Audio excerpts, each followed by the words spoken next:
Okay, we got the audio working now, so there we go. Sorry about that. I'm going on and on and on and on and on, and nobody can hear me. So sorry about that. Um, so I will replay and kind of start from the beginning. We're going to be doing this over the next few months and seeing if you like it, see if we like it. You may have no interest in this, you may, I don't know. But what we'll do is we'll talk a little bit amongst ourselves, and then we'll decide when we start the podcast. I hear from a lot of people that the issue with content is, what do I say? Where do I get my content? And so I wanted to share with you something before we hit record here today of how I go about planning podcasts like this. And again, this is only a 15, 18-minute podcast, sometimes less. So I'm not suggesting you do podcasting, by the way. But the same principles, I think, apply to whatever you do in the content game. And so here's the way I look at it. You can find your own way of looking at it. I've got 4 areas that I think are important and where I draw content from. Number 1 is coaching.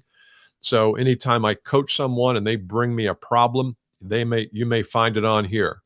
And almost everything that I talk about on here, if it's how to do something, it's because somebody came to me, didn't know how to do it. So I figured if it's good for one, it's good for the rest. Over to the left there is right. I'm not sure how you're reading this, is personal. And these are things that happen to me personally. Personally, we're getting ready to do some LinkedIn ads. I want to share with you how that goes. Personally, I'm looking at doing something in the business, let's just say, and so I want to share that with you. So anything that you're doing that's personal in nature, that relates to your business, I would say, unless you're in a B2C kind of thing where, what you had for dinner last night's relevant. I'm not sure it is for me. The next one is consuming. What am I consuming? I listen to podcasts, I read books, I watch things, and sometimes, and you've probably experienced it, something will happen and you'll hear something, you're like, oh man, that's a big one. That's an eye opener. So you can create content from that. And also curriculum. I've got a whole stash of curriculum here. As I said, sometimes I just pull things out. So hopefully that helps. I wanted to give you some kind of clue about how we do it. So today we're going to be talking about kind of a potpourri of things.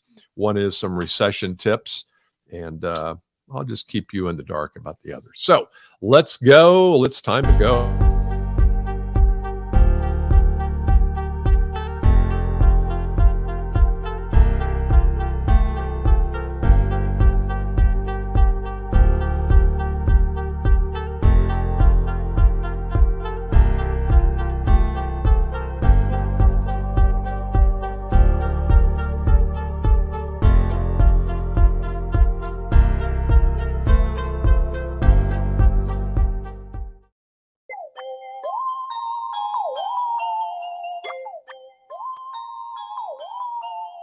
Hey, everybody, back at the Bill Caskey podcast. Glad you're here. As I said earlier, we've got people on video watching. If you want to watch this, if you're just a listener and you'd like to see me, I don't know why, but if you'd like to see the setup here and how we do things. And also, when I do go live, I talk to the audience for a little bit prior to going so that give them some sense of what we're wanting to accomplish. So I'm glad you're here today. My name is Bill Caskey. I do this podcast every week. We typically release on Wednesday. If you're brand new to the fold, to the family, we do every Wednesday, usually 15 minutes or so. And I like to talk about things that I don't hear about in the world. I want this to be a place that you can come and hear content, ideas, strategies to help you grow your business, grow your personal skills that you might not hear anywhere else. Now, threading that needle, I mean, I don't know what everybody's talking about. I do know that I like counterintuitive things. I like the counter narrative. I like things that set you apart from everybody else in the world.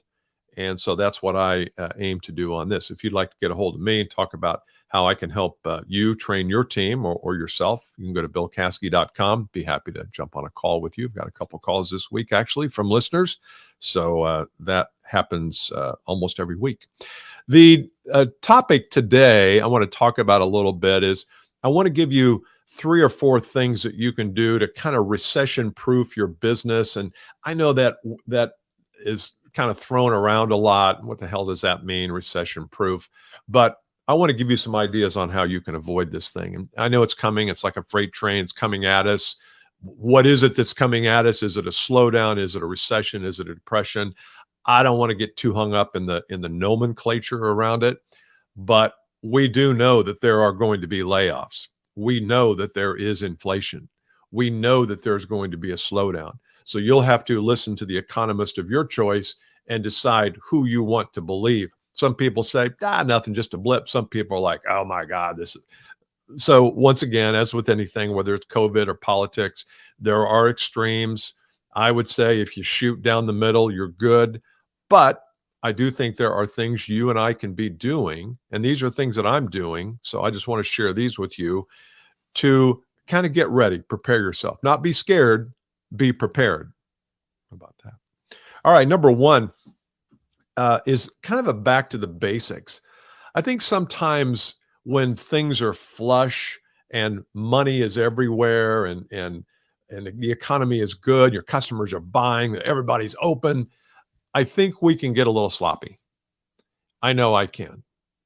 And you don't need to be all that good when times are good. When times are not so good and where there's a little tightening, I think we all have to be better. So here's my question to you. What are the basics in your business? What are the things you could go back to? Maybe you haven't been back to them since the last slowdown, if you were even around then, because I know a lot of my listeners are younger and they weren't even here. You've never experienced anything like this before. So welcome to the club. Welcome to life. But what are the basics that you say, you know what? I've gotten away from my knitting here. I'm not asking you to knit. If you want to, it's a good pastime. But I'm getting away from the knitting. Another way of saying, that's an old phrase, isn't it? I always use old phrases. Is what's basic for you? Is outreach basic for you? Is writing a blog basic for you? What have you done in the past few years that has worked to help you get in front of prospects, to help position yourself properly? What have you done, and have you forgotten about that? So think about that. What are the basics that you've neglected maybe over the past few years because you haven't needed them? There's no shame in that, by the way. There's no shame at all. But as we head into a tightening, I think it makes sense to go back to the basics. Number two, is your offer clear? And I brought this up the other day, and the person on the phone or on the coaching call was struggling getting appointments. And they said, oh yeah, my offer is clear. My offer that the person buys is very clear. One thing that wasn't clear is what happens when the customer invites you in. Is that offer clear? That's your first offer. It's not to buy, it's to sit down and have an appointment and have a discussion. So what we found was that my client's first offer wasn't clear. And if you're struggling to get appointments, then I would recommend you get very clear on, if the person invites you in and you have a meeting, tell me about what happens. Tell me about what kinds of questions you ask. Tell me about what you're on a search for. Tell me about what they can ask you, what you're going to bring, what they should bring. What's the tone of the conversation? Tell me all those things. And my client went from closing about, I don't know, he loves cold calls. I detest them. I'm recommending he not make them. But these are actually a little warm. They've got some warmth to them because they were from a list that he has harvested, that people asked him for something years ago or months ago. His number went from like 5% of close to 25% of close. He 5x'd his close rate by very simply sharing what's going to happen if you invite me in. So that's an example of clarity of offer. Now, sometimes when we think of offer, we don't think of that offer. We think of the big offer, which I also think you should be clear about. If you haven't written that down and documented it in a PDF format or something, then you need to. All right, number three, final one, is your value. You know, I think your value is different today and heading into this winter, this fall, than it was in the last 10 years. A lot of people didn't need help necessarily with growing their business if your value is tied to business growth. If it's not, then that's okay too. But the question is, what is your value? The value that you bring, what is it tied to in the customer's business? What's it connected to? Is it connected to cost savings? Is it connected to revenue generation? Is it connected to reduction of redundancies? Is it connected to information flow? What is the reason that they should be paying attention to your value in this time that we're in? So you may need to retool your value statements and your proclamation of message and how you connect with your customer in terms of your value. For example, in our business, I do coaching and training of sales teams and of individuals, but I have two sides of the business. One's corporate work, where a company invites me in and we do 6 months to a year or more. And I work with their sales team and marketing teams, helping them to create content, generate leads, close sales, all those things. My business position probably won't change that much, because the fact is they still need that. In fact, they probably need it even worse today, because opportunities are not falling off trees like they were in the last 3 or 4 years, especially during COVID. A lot of my clients grew a lot during COVID, but now they're starting to see a slowing down. So the point is that my value really doesn't change much. I'm still interested in how can I help them grow their business during a time when a lot of their competitors are not growing their business. So those are the 3 things that I think are important. I want to shift gears here for a moment. I said this was going to be a potpourri. So those are my 3 recession tips. I want to move to what I would call the 2022 and 2023 marketing secret of the year. It's the marketing secret of the year, and I just came up with this morning, actually.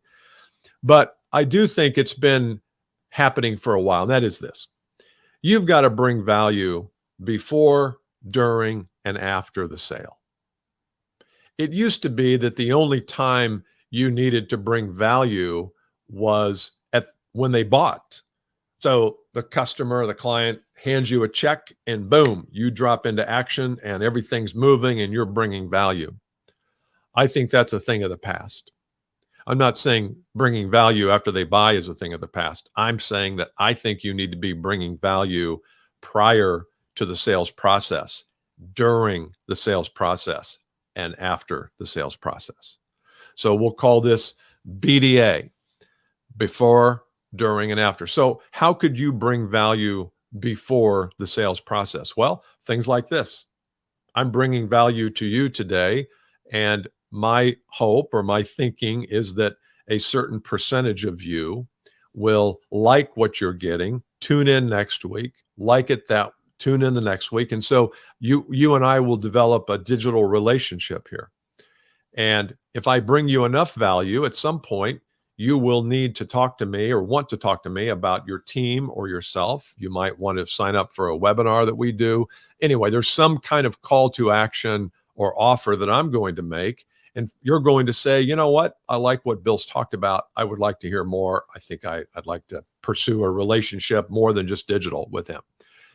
So that's an example of me offering value to you before the sale. You can do this in your business too. This is not just my business. You can do it in your business. You could do a podcast or you could even do a weekly video series on LinkedIn where you just answered questions from people that you got during the week. Maybe you do it on a Friday at noon and you take all the questions and all the concerns that your prospects and people you've talked to throughout the week have had, and you turn it into something of value. So that way people see you as a purveyor of value. They see you connected with the word value. Every time I hear Bill, he brings me value. Every time I see Lisa, she brings me value. And so that's the before part. During the sales process, I think the sales process that you create needs to have value. Most don't. Most sales processes contain no value at all from the selling organization to the customer. Now think about it. We are asking people to go through our process. We are asking them to trust us all the way through the process. And sometimes they fight us. You know that. You ask to talk to a CEO or a VP somewhere, and the buyer or the person you're talking with is like, oh, I'm not sure I want to let you talk to them. So you always run into resistance. But if you're constantly bringing value during the process itself, they will be more likely to follow your process. If you bring no value, if your sales process is all about shoving people through to get them to the end, if that's the only thing your process is good for, don't be surprised when people don't follow you. They won't. They just won't. So that's the during part. Before prospects, during the sales process, and then after. And of course, I don't need to go into after. But don't forget the during part. I know that we're not very good at the before. We're really not very good at the during. And so you need to be figuring out how can you, during the sales process, bring value to your customer. Not just by showing up with your smiling face. I think that's awesome. But I think it's got to be more than that. So I hope that has helped today. So we got 3 recession tips. I did a little BDA. Oh, one of the things you might be seeing, we're going to be doing some LinkedIn ads, and I do a Vince Lombardi saying. You're familiar with Vince Lombardi. He was a coach of the Green Bay Packers, and he did this thing at practice. And we used to think it was every year at practice. He said, gentlemen, this is a football. But it really wasn't every year. He didn't start it until 1961. And I say in the ad why he started it. Do you know why he started it?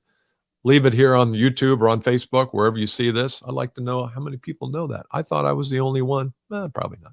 Anyway, glad you joined me today. Make sure you join me Monday mornings. Generally, make sure you subscribe to the channel on YouTube and click the notification bell.